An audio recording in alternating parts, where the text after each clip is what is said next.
Nakita ko po, marami po siyang sugat, lumabot na po yung dugo niya sa tenga at sa ilong. Pero nadala pa naman yun po yun sa hospital.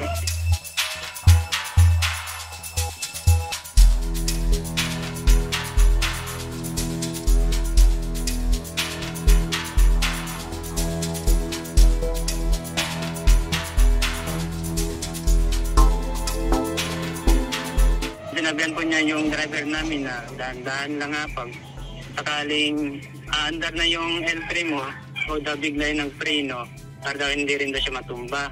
Parang wala naman pong busina po kasi yung narinig lang po kasi namin yung preno na sobrang lakas po.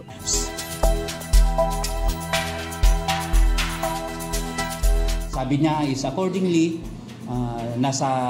galing siya ng curb, na pagbungad niya, nandun na nakaparada yung dalawang sasakyan. Hindi talaga niya napansin.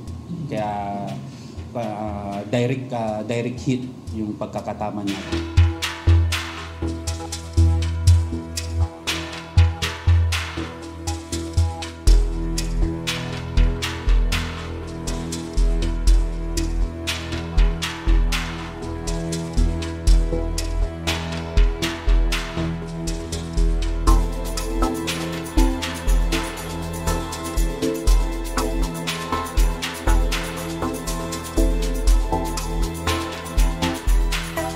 Sa mga busy street, hanggat maaari po, wag po talaga munang basa-basa bababa. Tignan natin yung mga incoming traffic bago po bumaba kung sakaling hindi maiwasan na masiraan po.